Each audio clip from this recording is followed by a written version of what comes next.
Centro de Innovación y Conocimiento. Índice catedrático.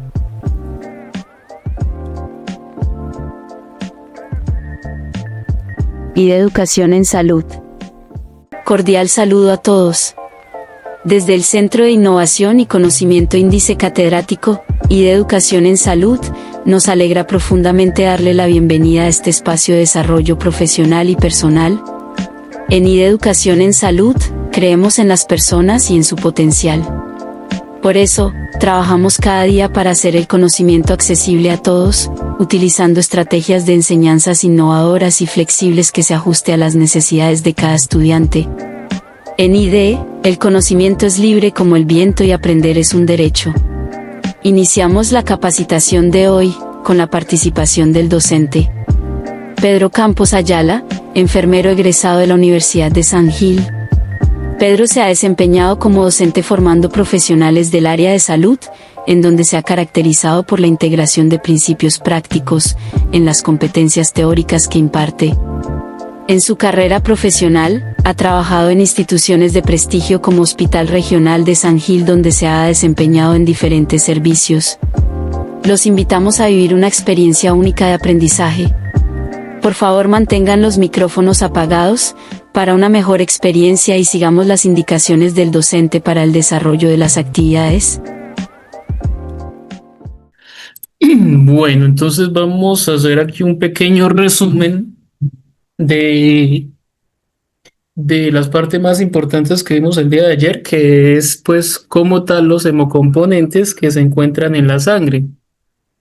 Entonces, como vemos aquí, en primera medida está la sangre total, y de la sangre total pues podemos separar. ¿Qué podemos separar? Entonces, concentrados de hematíes o glóbulos rojos, ¿sí? Que es la CH, que la vamos, que se ve también en esas abreviatura en la literatura se encuentra así: CH, que es concentrado de hematíes o glóbulos rojos, el plasma rico en plaquetas, y de el plasma entonces podemos hacer otras separaciones. Se puede sacar plasma de 24 horas, el plasma fresco congelado y el concentrado de plaquetas.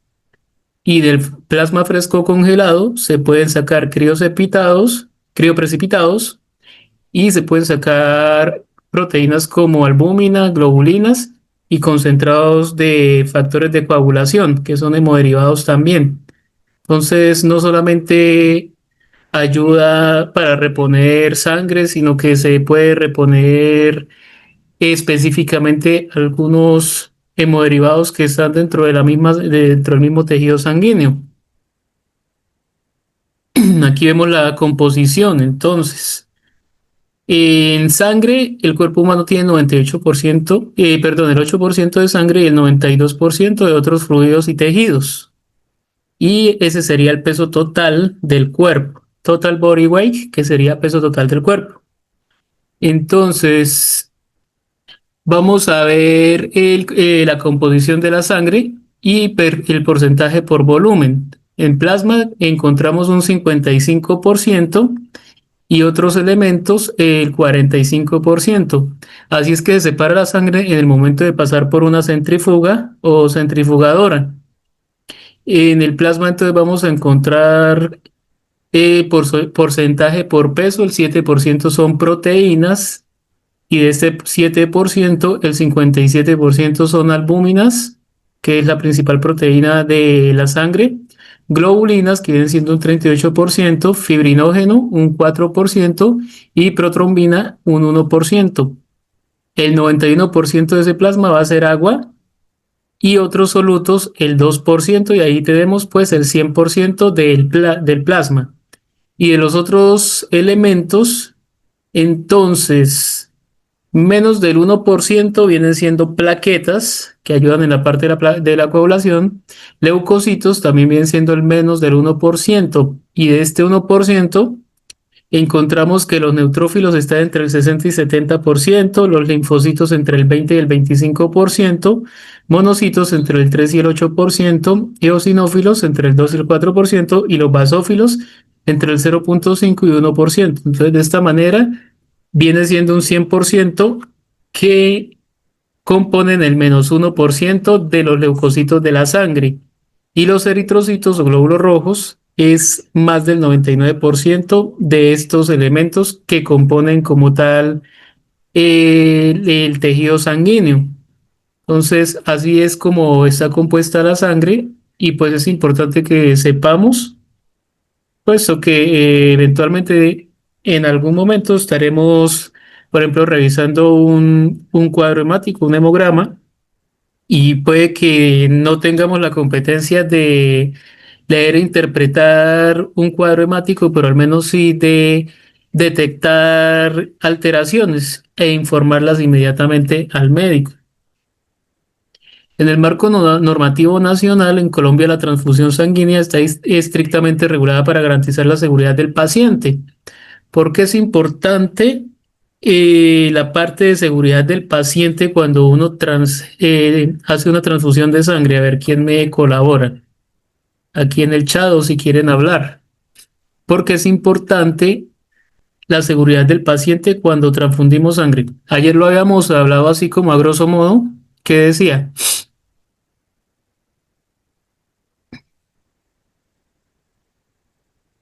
A ver, aquí en el chat, día uno solamente.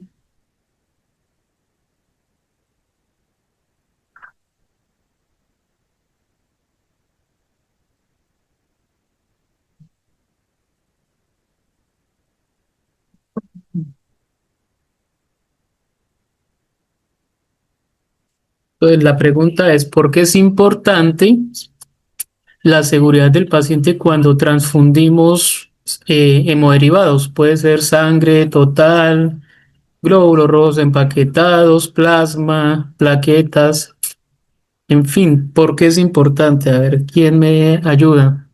¿Sí? Para tener en cuenta lo de los tipos sanguíneos y de pronto no colocar una que no sea compatible. Exacto, entonces, uno, porque se pueden presentar efectos adversos. Dos, porque hay que verificar la compatibilidad. ¿Y qué pasa si colocamos de pronto una sangre que no es compatible en el paciente? ¿Qué le podría pasar al paciente? Podría morir. Entre lo más terrible, la muerte, sí señora. Pero pues también puede generar otros efectos no tan graves, pero que sí eventualmente pueden causarle la muerte al paciente. Lo más terrible que puede llegar a pasar es la muerte y pues eso se determina según el sistema de vigilancia que lo vamos a ver más adelante. La resolución 1441 del 2013 establece los requisitos de habilitación para los bancos de sangre y los servicios de transfusión en las instituciones prestadoras de salud que se llaman IPS, incluyendo el registro de donantes, la trazabilidad de los hemocomponentes y la capacitación del personal. O sea, que no es solamente llegar y ponerle la sangre al paciente, sino que también detrás de ello viene una normativa bastante grande. Por su parte, el decreto 1571 del 93 establece las bases para la seguridad transfusional, creando la Red Nacional de Bancos de Sangre y asegurando que este servicio sea de carácter altruista y no lucrativo. Ahí pues, bueno. Estas normas buscan reducir riesgos y mantener altos estándares de calidad en todos los procesos. Entonces, la idea es que se haga el procedimiento de la mejor manera, previniendo pues que pasen efectos adversos y eventos centinela que pues ya están relacionados con la muerte del paciente. El marco normativo internacional, ¿qué dice? Entonces, la Organización Mundial de la Salud o la OMS establece estándares globales para la seguridad transfusional, promoviendo principios como la donación voluntaria y no remunerada, la trazabilidad de cada unidad de sangre y la aplicación de sistemas de calidad. Por otro lado, la Association for the Advancement of Blood and Biotherapy, se lee así en inglés, AABB, a nivel internacional, la Asociación Americana de Bancos de Sangre define normas técnicas sobre pruebas de compatibilidad, control de reacciones adversas y auditorías internas. Esto pues con el fin de tener siempre presente la calidad de los procedimientos. Y el Ministerio de Salud, entonces, Colombia ha adoptado gran parte de estas recomendaciones en la normativa local, lo que permite mantener procesos alineados con las mejores prácticas a nivel mundial. Entonces, la idea es que pues Colombia esté a la vanguardia de lo que se hace a nivel general. La transfusión es el procedimiento por el cual se lleva o se transfunde o se pasa sangre externa por medio de un equipo biomédico al torrente sanguíneo de una persona. Entonces, este procedimiento debe estar bajo formulación médica, deben practicarse las pruebas de compatibilidad a que haya lugar, se le aplica sangre total o alguno de sus componentes a un paciente con fines terapéuticos o preventivos. Eso dice el decreto 1571 del año 93. Entonces, la transfusión es la propiedad de dar vida. Recuerden cuando ayer hablábamos de la sangre, de la sangría, de todos estos procesos que después de muchos estudios se empezaron a ver los resultados positivos. Inicialmente pues no fue tan así. Inicialmente aquí vemos, por ejemplo, que se le estaba transfundiendo sangre de un cordero a un humano y pues ahí no hay compatibilidad y eso llevó a la muerte a la primera persona con quien se hizo esas pruebas. ¿Se acuerda que les comentaba que después de eso pasaron casi 300 años para volver a hacer las pruebas de transfusiones, pero se hizo de sangre humana a sangre humana? Y que después de eso, pues pasó que se dieron cuenta que algunas personas no recibían la sangre, sino que también tenían efectos secundarios graves e incluso la muerte, y de esta manera se pudo determinar que están los factores ABO y el RH, positivo o negativo. Genética y biótica y consentimiento informado. Entonces, la transfusión no es solo un procedimiento técnico, sino también una decisión ética.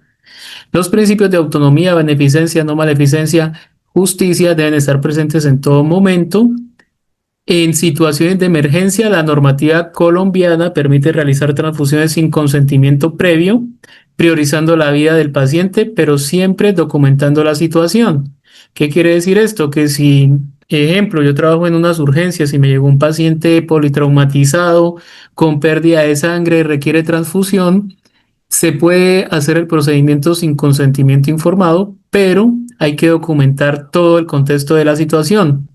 Y el consentimiento informado es un pilar fundamental donde el paciente o los representantes deben conocer los beneficios, riesgos y alternativas disponibles antes de aceptar una transfusión.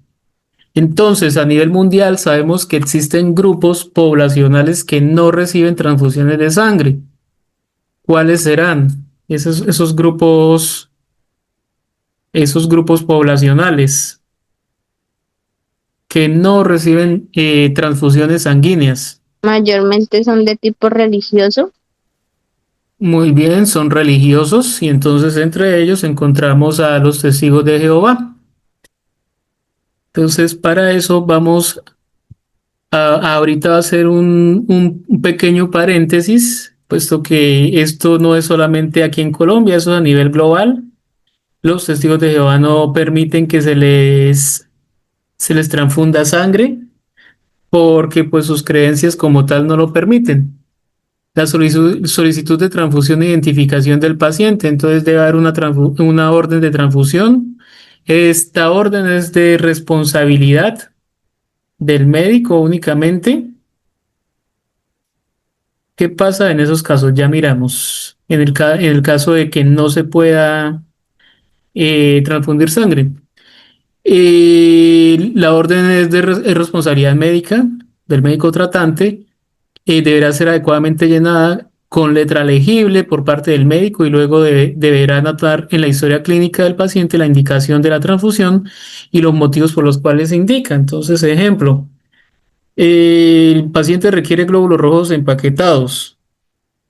¿Cuál es la causa? Una anemia, tiene una hemoglobina de 6, ejemplo, le mandó a colocar una unidad de glóbulos rojos Y pues dentro de esta orden médica también debe estar la orden del control posttransfusional que se realiza 6 horas después de haber finalizado la transfusión.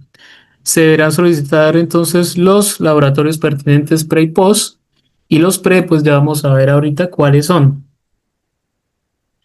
Los formularios de identificación de solicitud de transfusión se deberán llenar en todos los parámetros sin menospreciar ninguno de los datos solicitados y figurará siempre. Entonces, sí o sí, identificación del paciente y el número de historia. Aquí en Colombia, por ejemplo, el número de historia es el mismo número de cédula del paciente. El servicio solicitante, el responsable de la hospitalización y atención del enfermo, junto con el número de habitación y cama donde se encuentra ubicado el paciente en el momento de la petición o solicitud, el nombre y firma del médico solicitante, fecha de petición, tipo y cantidad de componentes solicitado y régimen de transfusión.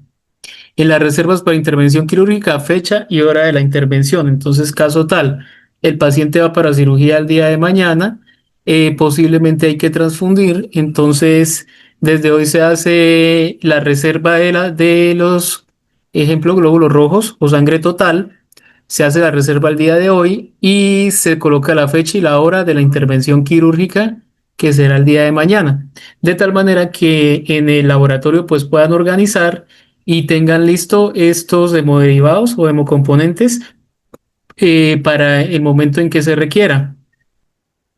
El consentimiento informado, entonces, es un consentimiento dado por una persona en un paciente mentalmente competente o capaz que uno ha recibido la información necesaria y suficiente. Entonces le hemos explicado qué es lo que se le va a realizar, en qué consiste el procedimiento, que se le va a pasar un hemocomponente, ejemplo, glóbulos rojos, ejemplo, plaquetas, plasma, que esto le va a ayudar en su patología, que se va a sentir un poco mejor, pero que en el momento de la administración puede presentar signos clínicos secundarios que pueden llegar a ser normales como anormales.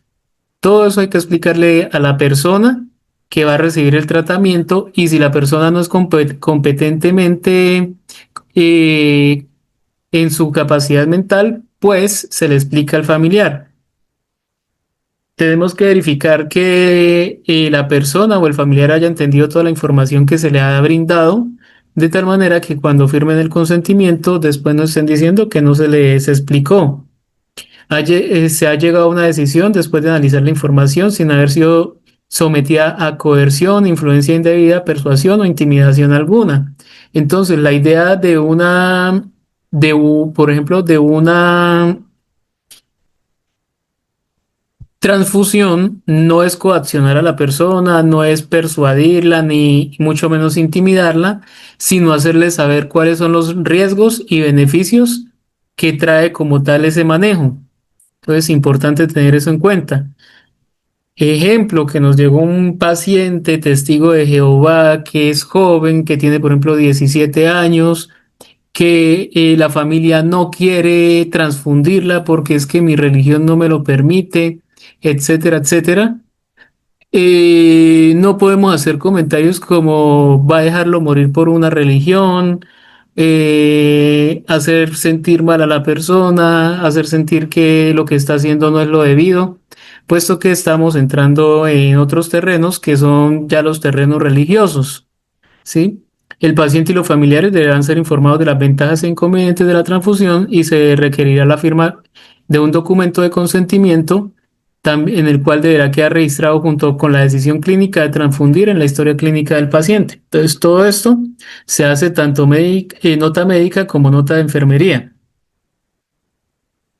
Entonces, vamos a ver este video de por qué los testigos de Jehová no aceptan las transfusiones de sangre.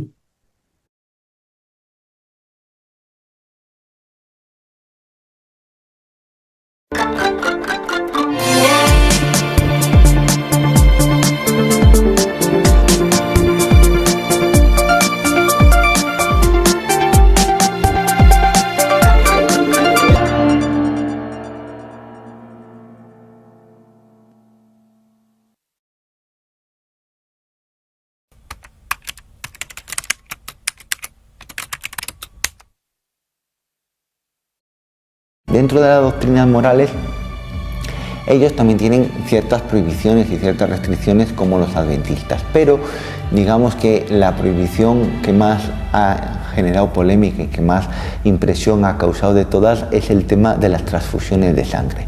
Los testigos de Jehová no permiten que a sus adeptos se les haga transfusiones de sangre, en base a un pasaje del libro de Hechos de los Apóstoles, Hechos 15:29, donde se habla sobre que no hay que tomar sangre. Ellos interpretan que si no puedes tú comer sangre, tampoco se te puede transferir sangre. Entonces, por ese motivo es por el cual han dejado morir a muchas personas, muchos miembros de su congregación, ¿no? Porque los médicos querían ponerle transfusión de sangre, pero ellos, por seguir esta creencia, no lo han permitido y el niño o la persona ha acabado falleciendo. ¿Cómo podemos nosotros contestar a esto? Bueno, nosotros tenemos que decir que, si bien es cierto, el pasaje de Hechos 15:29 habla sobre la sangre, pero este es un precepto que se dio temporal en atención a los judíos que se convertían al catolicismo, porque para los judíos en el Antiguo Testamento el alma estaba en la sangre, entonces había ciertas prescripciones de no comer alimentos que tenían sangre, pero era una cosa temporal. Si nosotros nos vamos a la carta a los Corintios, San Pablo en 1 Corintios 10:25 y siguientes habla sobre las carnicerías y que el cristiano puede comer todo lo que hay en las carnicerías. Evidentemente en las carnicerías también hay alimentos que tienen sangre, con lo cual la prescripción esta de la sangre es un poco absurda.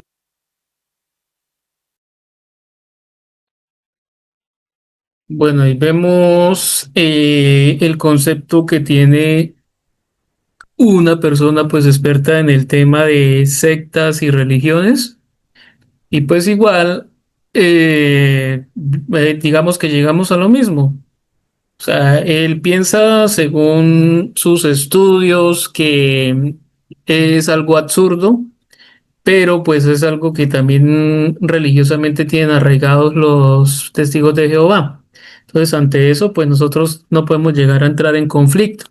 Sencillamente, pues hay dilemas éticos donde los cuales no podemos entrar como a, a controversia, y pues ahí vemos muchas sectas y pues también podemos pensar que hay una tergiversación o una mala interpretación de un versículo bíblico, porque básicamente ellos se están adheriendo a un solo versículo bíblico donde no está de más decir que en ese entonces no existían ni siquiera las transfusiones sanguíneas. ¿Listo?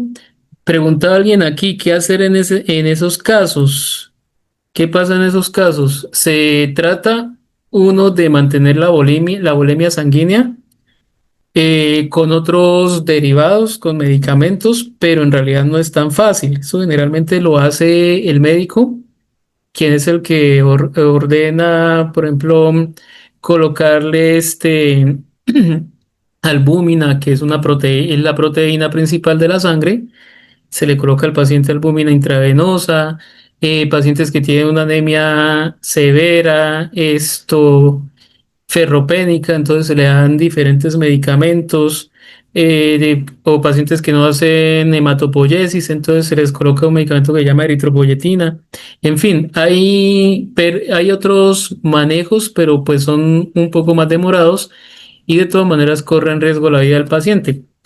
Ahora, diferente cuando, por ejemplo, hay un accidente de tránsito, el paciente viene sangrando y no hay tiempo de preguntar si el paciente qué religión tiene ni nada de eso. Sencillamente se le sacan las pruebas, se hacen las pruebas cruzadas y pues si sale negativa se le coloca como tal el hemocomponente al paciente y luego se le informa a la familia. Vamos a ver ahora este video que se llama El derecho de objeción de conciencia. Entonces, ¿esto para qué se usa? Cuando, por ejemplo, alguien no quiere recibir el tratamiento, ya sea una transfusión sanguínea o sea cualquier otro tipo de situaciones, en la Constitución política, pues está contemplado el derecho a la objeción de conciencia. donde dice uno definitivamente no quiero. Entonces vamos a ver este video.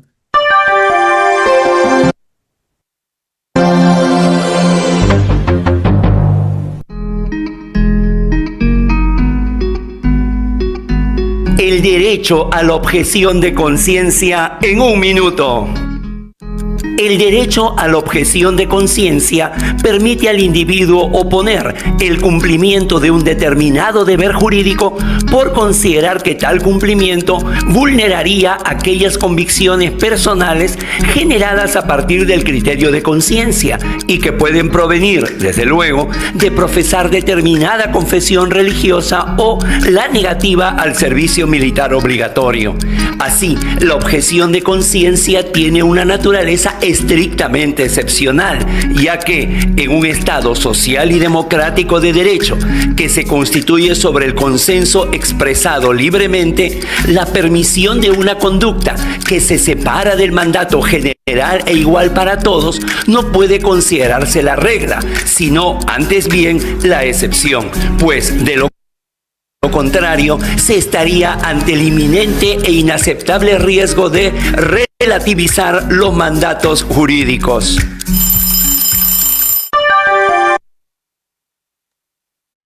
Bueno, entonces, más que claro, el derecho a la objeción de conciencia es decir no, e incluso pues yo pensaría que si por ejemplo una enfermera, enfermero fuera testigo de Jehová y no desea realizar el procedimiento porque pues sus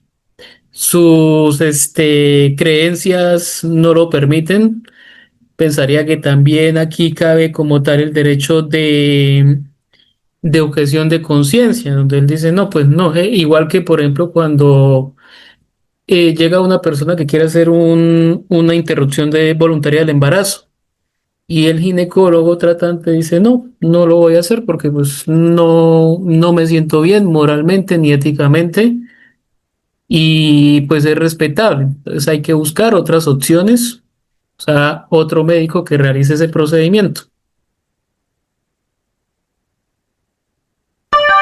Bueno, listo. Entonces con eso terminamos la primera unidad y vamos a continuar con la segunda, que es un poquito más corta, que es el proceso y cadena transfusional segura.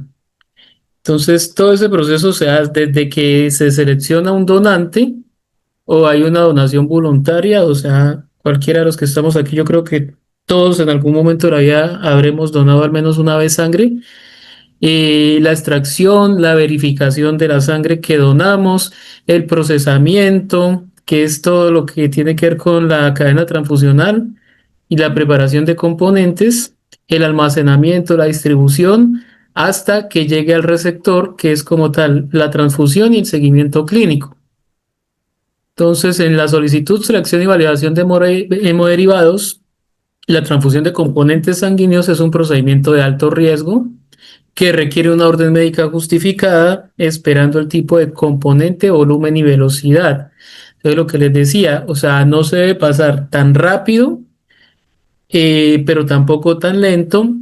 Y, por ejemplo, los glóbulos rojos pueden durar hasta 4 horas y pues lo que les decía ayer, uno puede más o menos calcular que se demore en total desde que sacó la nevera hasta que se terminó la transfusión, al menos unas 3 horas. El personal de enfermería valida la pertinencia de la transfusión según la historia clínica, mientras que el banco de sangre verifica la disponibilidad y seguridad del componente, cumpliendo con las normas del Instituto Nacional de Salud, o sea, el INS, y el Ministerio de Salud. Entonces, todo lo que está contemplado en la ley. Identificación segura del paciente. Entonces, también es importantísimo. La identificación correcta es crítica para prevenir errores. Se realiza doble verificación con nombre completo, número de documento e información del brazalete para verificar que la persona que vamos a transfundir sea la misma que está en la orden médica. Y pues muchas veces podemos preguntarle también al paciente, ¿sabe cuál es su tipo de sangre? O también se puede verificar en la cédula de ciudadanía o también por medio de los exámenes pretransfusionales que se han realizado. Enfermería utiliza el checklist transfusional antes de iniciar la administración, conforme a las guías de seguridad del paciente. En el checklist colocamos las referencias que trae la bolsa, ¿sí? El número de unidad para pues poder llevar el seguimiento, y ellas también tienen una fecha de vencimiento, que es importante. Entonces, ¿por qué es tan importante la seguridad transfusional en tratamiento de los pacientes? Vamos a ver este video.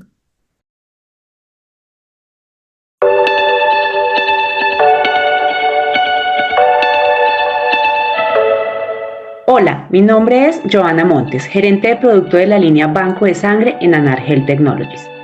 Hoy vamos a hablar un poco sobre cómo contrarrestar el riesgo residual en la transfusión sanguínea. Sabemos que ofrecer la sangre lo más segura posible es una de las principales preocupaciones de todos los actores en la cadena transfusional. La Organización Mundial de la Salud ha establecido dentro de sus objetivos estratégicos promover el acceso universal a productos sanguíneos seguros, efectivos y de calidad garantizada, buscando la gestión eficiente de los servicios de sangre. El riesgo de transmisión de una infección durante una transfusión sanguínea tiene una gran importancia clínica e impacto social por el desenlace de su contagio en los pacientes. Actualmente, tenemos infecciones transfusionales crónicas como las propiciadas por los virus de inmunodeficiencia adquirida, VIH, hepatitis B y el virus de la hepatitis C, para las cuales actualmente se ejerce un control en los bancos de sangre desde la selección del donante y mediante análisis serológicos realizados obligatoriamente a todas las donaciones recolectadas. La transmisión de agentes patógenos virales como los enunciados en una transfusión sanguínea se pueden producir por lo que se conoce como periodo de ventana, que es el lapso de tiempo en el cual el organismo que adquiere una infección tiene la capacidad de desarrollar una respuesta inmunológica para contrarrestarla. Afortunadamente, existen a nivel mundial pruebas disponibles que ayudan en la detección de los agentes infecciosos en ese periodo de ventana, pues hacen la identificación directa de material genético, ADN o ARN de patógenos en la sangre, antes que los ensayos serológicos tengan resultados positivos, y funcionan como una barrera adicional en el tamizaje sanguíneo. La ciencia ha desarrollado grandes avances. Actualmente existen las pruebas de biología molecular para banco de sangre, diseñadas para tener mayor sensibilidad en la detección de agentes infecciosos. Se denominan pruebas NAT, por su sigla en inglés Nucleic Acid Test, y actualmente se han enfocado en la detección del VIH, la hepatitis B y la hepatitis C, entre otros, por ser estos tres virus de gran relevancia en la seguridad transfusional a nivel mundial. Desde mi punto de vista, estas pruebas son un gran paso para maximizar la seguridad transfusional, pues con su introducción en el tamizaje de unidades de sangre se ha reducido la media estimada del periodo de ventana para detección de la infección en días. Con la implementación de estas pruebas lograríamos evitar alrededor de 7 casos adicionales de hepatitis B, 64 casos adicionales de hepatitis C y 5 para HIV, logrando así una reducción proporcional del riesgo de contagio por infecciones recientes en donantes de sangre. Es muy importante la implementación de métodos de detección de ácidos nucleicos, NAT, dentro del tamizaje para donaciones de sangre, ya que permite un avance decisivo a la hora de reducir al mínimo el riesgo residual de transmisión de estas infecciones a través de transfusiones sanguíneas, proporcionando una estrategia costo efectiva para la salud en el país si se tienen en cuenta criterios clínicos, éticos y sociales que apoyen la salud pública de los colombianos. Más allá de los costos ahorrados por aquellas infecciones evitadas en receptores de sangre, en la salud debe primar la calidad de vida. Además, debe primar la conciencia sobre la afectación de aquellas personas que resultaran infectadas por un falso negativo en el tamizaje serológico y que puedan llegar a generar nuevas infecciones a partir de ellos o incluso poner en riesgo su vida. Además, se debe contemplar el tratamiento médico de pacientes infectados, que no solo incluye la atención médica básica, los medicamentos antivirales, sino el abordaje completo y de larga duración de las complicaciones por tratarse de enfermedades crónicas. La variabilidad de los costos promedio por paciente se da por su expectativa de vida y obedece a la gravedad de los eventos subsecuentes a la infección adquirida por la transfusión. Por ello, con esta evidencia económica, es razonable incorporar las pruebas NAT al procesamiento rutinario de las donaciones de sangre, apuntando a la prevención y no a medidas para contrarrestar los daños. Cabe resaltar para Anar Health Technologies, uno de los aspectos más importantes por los cuales incorporar estas pruebas es el cuidado de vida de los pacientes. Finalmente, la implementación del NAT en los bancos de sangre exige requisitos económicos, características epidemiológicas y la estandarización de técnicas con sensibilidad y especificidad adecuada y que permitan una logística de trabajo compatible con el objetivo de cubrir las necesidades transfusionales de los pacientes con calidad y oportunidad. Esta implementación dependerá de los acuerdos sociales, disponibilidad de pago, niveles de cobertura del sistema de salud y compromiso de todas las partes involucradas en la cadena transfusional, es decir, aquellos que articulen los diferentes actores como aseguradores, instituciones prestadoras de salud, bancos de sangre y organizaciones del gobierno, las cuales trabajando en conjunto podrán generar un mayor beneficio para toda la comunidad. Yo, como posible paciente, considero que la implementación de nuevas tecnologías que aporten mayor seguridad y calidad a una transfusión sanguínea no son una opción, sino una obligación del sistema de salud para con los pacientes. Grifols, pioneros en seguridad transfusional, con ProClay Expander System, máximo rendimiento, mayor flexibilidad.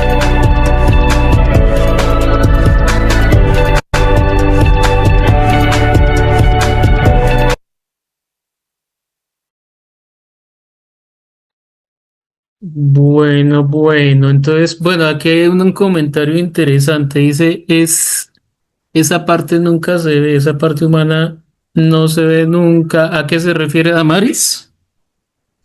Por- Que ya no esa parte humana, miran al paciente que le dice que le duele algo y no le ponen cuidado, dice, ay, ya le aplicado un medicamento, espere que le haga, y se van, lo dejan ahí.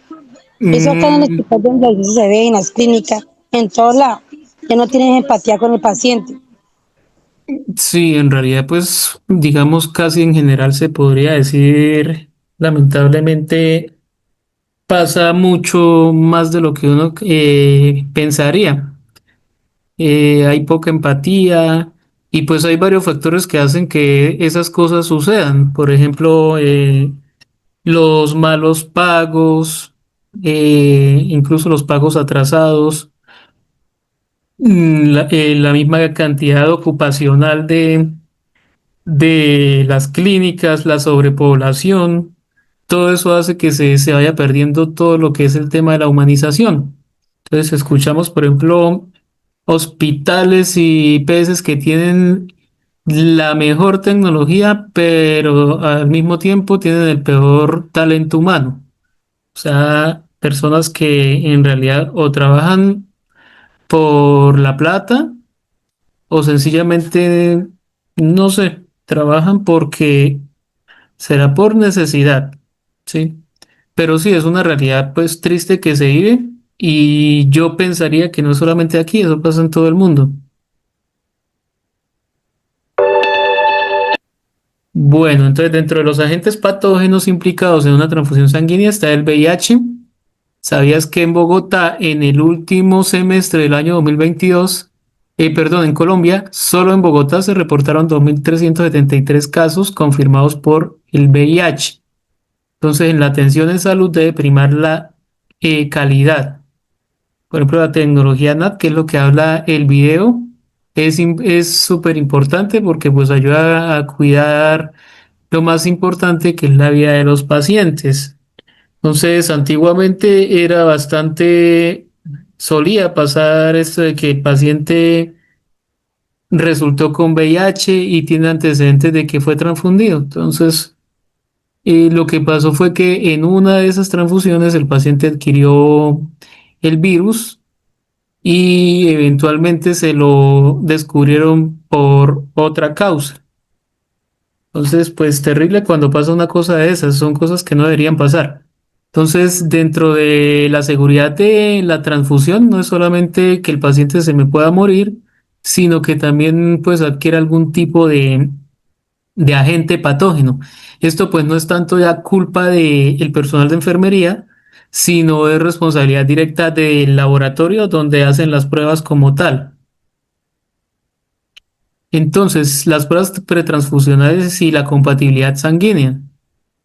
Se hacen antes de transfusión las pruebas obligatorias, que es la de determinar el grupo ABO y el RH, si es positivo o negativo.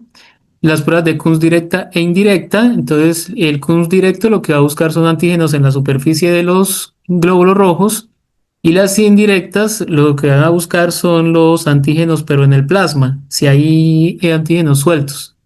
Y las pruebas cruzadas mayor y menor. y pues esto se hace desde el laboratorio. Enfermería lo que hace es verificar que las pruebas estén registradas y sean válidas para garantizar la compatibilidad. Entonces vamos a ver el video de las pruebas de pretransfusionales y cómo es este modelo.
Entonces, como vimos en el video, esta es la manera como se hace desde el laboratorio de las pruebas. Básicamente los puse como para que ustedes vean todo el proceso que conlleva el laboratorio para poder entregarnos a nosotros una bolsa que sea compatible. Entonces, recordemos la prueba cruzada. Si es negativa, quiere decir que hay compatibilidad, y si es positiva, quiere decir que no.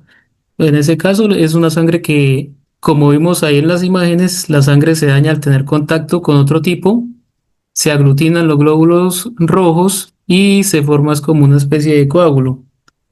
Entonces, por eso es importante que desde el laboratorio se determine si la persona es compatible o su tipo de sangre es compatible con el del donante. Los hemocomponentes para la conservación y transporte requieren condiciones específicas. Los glóbulos rojos entre 1 y 6 grados, ya les decía ayer que otras literaturas dicen que entre 2 y 8 grados. 42 días de vigencia es lo que tienen ellos. El plasma fresco congelado se congela a menos 18 grados centígrados por un año. Las plaquetas entre 20 y 24 grados con agitación durante 5 días. Entonces ellas se colocan sobre agitadores y el agitador permanentemente se está moviendo de tal manera que no se dañen esas plaquetas. ¿Qué hace enfermería? Inspecciona el estado físico de la unidad antes de administrarla. Entonces, no solamente vamos a administrar el hemocomponente, sino que vamos a revisarlo físicamente cómo se ve. Además, pues tenemos que revisar el número de la bolsa o de la unidad, verificar que concuerde con el número que se registró desde el laboratorio y verificar también la fecha de vencimiento. La administración técnica y tiempos de vigilancia clínica. Entonces, la transfusión debe iniciarse en los primeros 30 minutos de recibir la unidad y no superar las 4 horas. Se usan equipos con filtro y se controlan signos vitales antes, durante y después. Entonces, casi todos los hospitales, por no decir que todos, manejan un formato que se hace a mano, donde se colocan los signos vitales antes, se colocan los signos vitales en el momento en que se inició la transfusión, se registra cada 5 minutos, o sea, se registra a los 5 minutos, a los 10 minutos, a los 15 minutos, a los 20 minutos, a los 30, a los 45, a la hora y media, a las 2 horas y a las 3 horas, dependiendo pues de cuánto se esté demorando. Entonces uno lo que hace es registrar y pues verificar que no hayan cambios significativos. Cualquier cosa, ejemplo, ¿qué haría aquí cualquiera que me quiera responder? Si el paciente presenta fiebre, ¿qué haría en ese momento si se está transfundiendo? El paciente presentó solamente fiebre. ¿Qué haremos en ese momento?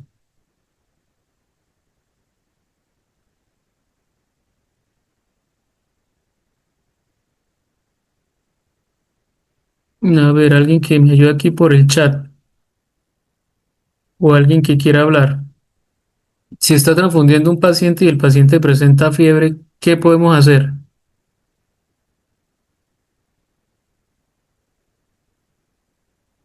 Sí, señora, dejar de transfundir, o sea, parar la transfusión e informar.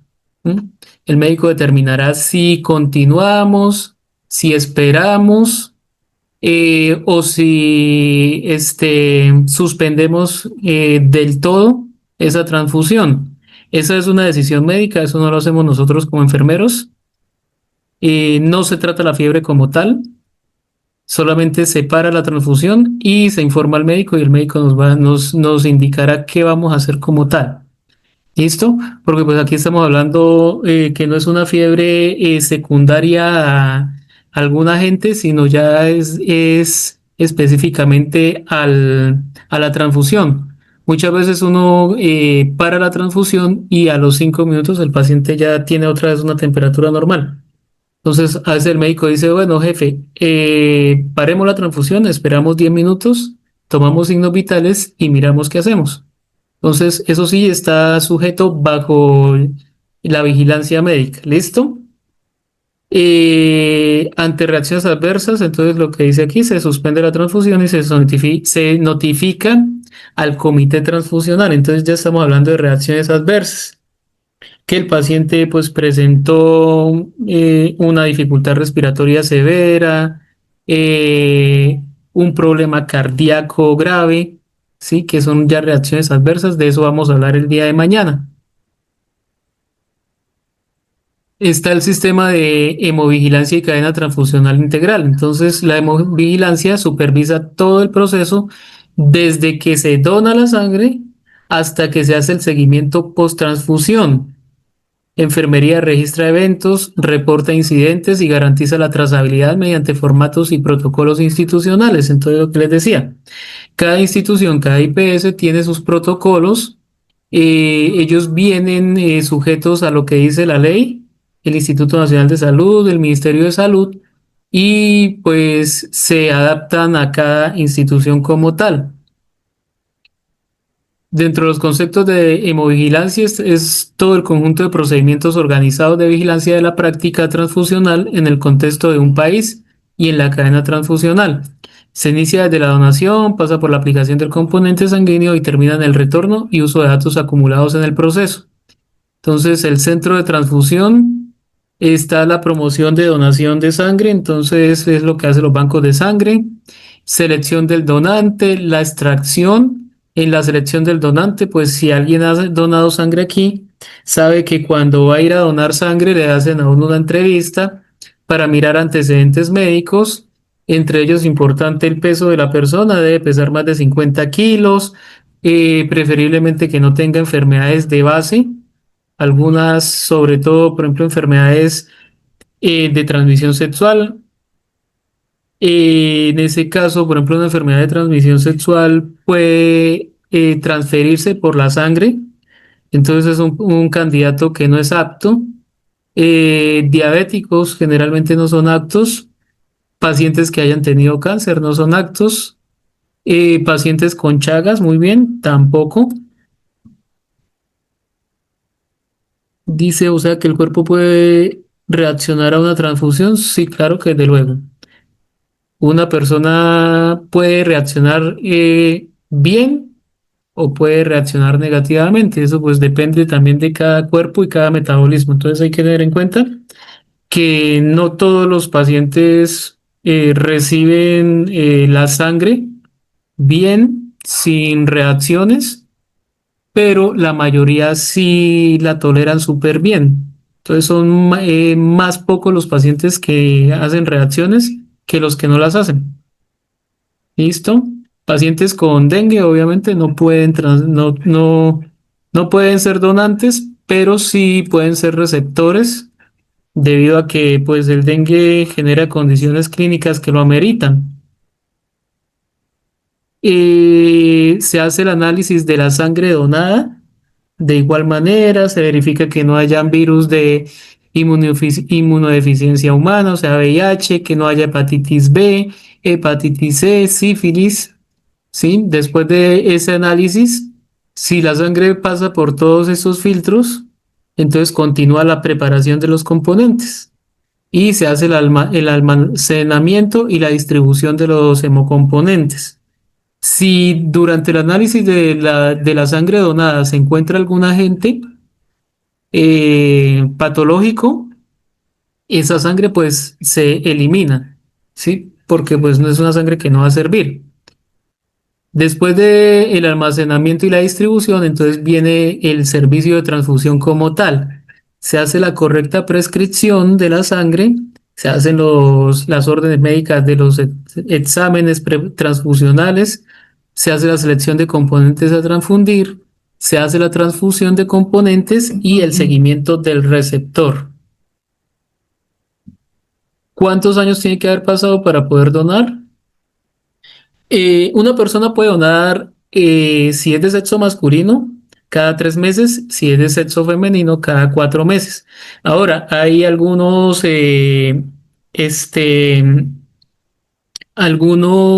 bancos de sangre que pues ellos miran por sistemas y la persona ya tiene antecedentes como donador, Algunos bancos de sangre incluso entregan una tarjeta que los acredita como donadores de sangre. En ese caso, pues es bueno tenerla porque si uno llega a requerir sangre, en algún momento uno, no para un familiar, sino para uno mismo. Ah, después del dengue, me pregunta. Después del dengue, la verdad me corcha. En algún momento me pareció escuchar que creo que es un año después, pero no estoy seguro. Ahí sí me tocaría primero leer, buscar cuánto es el tiempo después de un dengue para poder volver a donar sangre. ¿Listo? Los componentes del sistema de hemovigilancia. Entonces, ya vamos a hablar de la definición, prerequisitos, trazabilidad del evento, la cooperación, homogeneidad, análisis, tipos de efectos adversos, trazabilidad de las donaciones e información suficiente. Entonces, en hemovigilancia está la definición, que son avisos de hospitales y unidades de salud, reconocimiento de las autoridades de la necesidad de hemovigilar. Entonces, ¿para qué? Pues para evitar precisamente que pasen eventos adversos y eventos graves que comprometan incluso la salud de las personas. Los prerequisitos, ¿cuáles son? Las leyes, reglamentos, normativas, estándares, guías clínicas, los comités transfusionales. La trazabilidad del evento transfusional, entonces, es poder identificar en cualquier momento y lugar un evento transfusional, saber qué pasó o qué sucedió, con quién sucedió, entonces, quiénes estaban presentes en el momento y de dónde provino. Dentro de esto no solamente es el personal que hizo el procedimiento, sí, porque puede ser desde el laboratorio los errores. Entonces hay que tener en cuenta toda la trazabilidad del evento. La cooperación entre los hospitales y bancos de sangre y viceversa. La homogeneidad, todo lo reportado debe ser homogéneo desde su origen hasta su destinatario y viceversa. Debe haber un mismo sistema de datos y manejarse bajo los mismos términos. La capacidad de procesar datos, ese es el análisis, de procesar datos almacenados y tabulados y emitir un informe técnico.